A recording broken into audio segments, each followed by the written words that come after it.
नमस्कार दोस्तों। बहुत से लोग पूछते हैं कि सर वेल्थ मतलब कैसे बनाई जाती है। अगर हम म्यूचुअल फंड्स की बात करते हैं तो वेल्थ बनाने का सिंपल फंडा है कि आप म्यूचुअल फंड में इन्वेस्ट करते रहो। दूसरा, अब कुछ लोग पूछते हैं कि सर वेल्थ को एग्रेसिवली कैसे बनाया जाता है, या फिर जो चीज़ 15 साल में बन सकती थी उसको 10, 12, 13 यानी कि कुछ सालों में पहले बनाना, या फिर 15 सालों में जहाँ 1 करोड़ बन सकता था वहाँ उससे भी काफ़ी ज़्यादा बनाना। तो ये सब चीज़ें कैसे होती हैं? ये सब चीज़ें होती हैं स्मार्ट इन्वेस्टिंग से। स्मार्ट इन्वेस्टिंग भी कोई बहुत ज़्यादा ऐसे रॉकेट साइंस नहीं है, सिंपल सी है।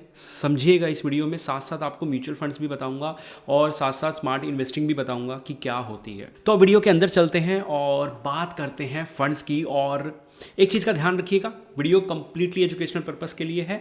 जो भी फंड आपके पास है ऑलरेडी उनमें कितना ड्रॉप है ये देख के आप अपने डिसीजन खुद ले सकते हैं। ओके, वीडियो के अंदर चलते हैं और देखते हैं। यहाँ पे सबसे पहले अगर मैं लार्ज कैप की बात करूँ, मैं हमेशा से बोलता रहता हूँ कि एक बैलेंस बना के चलो लार्ज, मिड और स्मॉल का। तो यहाँ पे ये बैलेंस बनाने के लिए अगर हम पहले लार्ज कैप पिक करें तो लार्ज कैप में कितनी गिरावट है लास्ट 6 मंथ में, जो कि ऑलमोस्ट इनका पीक बोल सकते हैं। सितंबर में पीक था, लेकिन नहीं, लार्ज कैप का पीक जनवरी के आसपास था, 1 या 2 जनवरी का। तो इनका पीक यहाँ से काउंट करोगे तो ज़्यादा बेटर रहेगा।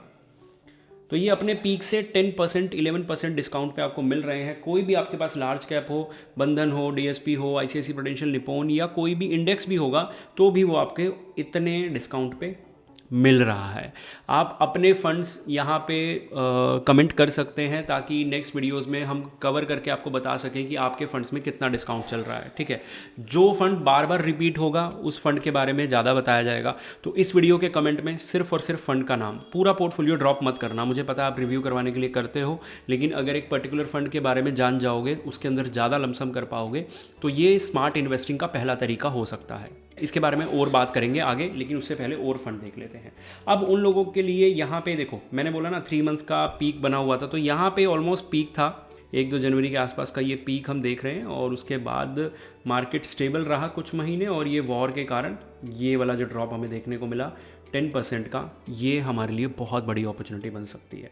मिड कैप पे जाने से पहले कि एचडीएफसी मिड कैप या बाकी मिड कैप में कितनी अपॉर्चुनिटी है उन लोगों के लिए जिनको लगता है कि हमारे पास टाइम नहीं है और नॉलेज नहीं है। और शुरू में मैंने बोला था ना, अगर वेल्थ एग्रेसिवली बनानी है, ठीक है, रिव्यू की बात नहीं कर रहा, मैनेजमेंट की बात कर रहा हूँ। नीचे नंबर दिया हुआ है, आप बस इस नंबर पे एक बार अपना एसआईपी अमाउंट ड्रॉप कीजिए, बात करके देखिए। बहुत से लोगों को सर्विसेज समझ आती हैं, और बहुत से लोगों का 5 साल 3 साल का जो एक्सपीरियंस अगर हम कलेक्ट करते हैं तो काफ़ी ज़्यादा अच्छा एक्सपीरियंस निकल के आता है। अगर आप सर्विसेज के बारे में जानना चाहते हैं तो प्लीज़ इस नंबर पे एक बार मैसेज कीजिएगा। और स्पेशली उन लोगों के लिए मैं बोलता हूँ बार बार जिनके पास टाइम नहीं है या नॉलेज नहीं है, जिन्हें लगता है कि हमारा पोर्टफोलियो और कोई बेटर तरीके से मैनेज कर सकता है। अब यहाँ पे अगर मैं बात करूँ, सेम ड्रॉप हमें यहाँ पे देखने को मिलता है ऑलमोस्ट 10% का। ठीक है, यहाँ पे बहुत ज़्यादा ड्रॉप नहीं है। निप्पॉन मिड कैप में और भी कम ड्रॉप है। तो लार्ज कैप में हम देख रहे हैं कि ज़्यादा ड्रॉप आया हुआ है बजाय कि मिड कैप में। तो एक अच्छी अपॉर्चुनिटी हो सकती है, क्योंकि हमेशा हम मिड कैप और स्मॉल कैप को भरते हुए आए हैं। तो देखो, स्मार्ट इन्वेस्टिंग का पहला तरीका, इस तरह के ड्रॉप को जाने मत दो। अगर मैं सिर्फ एक वर्ड में इस अपॉर्चुनिटी को बोलूँ तो ग्रैब द अपॉर्चुनिटी। अब ये ग्रैब मुझे पता है हम लोग लिमिटेड ही कर सकते हैं। जो कि अगर किसी बंदे के पास सैलरी आती है तो वो एक्स्ट्रा अपनी सैलरी से 10, 15, 20, 25 हज़ार कुछ निकाल के इन्वेस्ट कर सकता है। ठीक है, या फिर कुछ पुराना अमाउंट पड़ा हो। तो मेरा कहने का मतलब ये नहीं है कि अपना घर बेच के इसमें डाल दो। मेरा कहने का मतलब ये है कि जितना हम एग्रेसिवली कर सकते हैं वो चीज़ हम कर सकते हैं।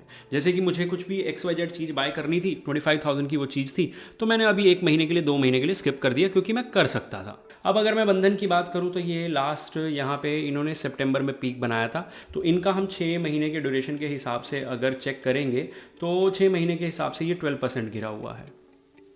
ठीक है, यहाँ पे सेम चीज़ इसमें भी है, ऑलमोस्ट 10% गिरा हुआ है। तो हमें अभी 10 to 12%, 15% का ड्रॉप मिल रहा है। लेकिन जो अच्छे फंड हैं उनमें सिर्फ 10 to 12% मिल रहा है, 15% भी अभी नहीं पहुँचा है। अगर ये और हफ्ता और चलता है तो ये नंबर भी हमें मिल जाएगा। और 15 to 20% वाली रेंज, ये डिस्काउंट सालों साल में एक बार मिलते हैं। इस चीज़ का हमेशा ध्यान रखिएगा। होपफुली आपको वीडियो अच्छी लगी होगी। इस तरह की वीडियोज़ के लिए चैनल को सब्सक्राइब करें। मिलते हैं अगली वीडियो में।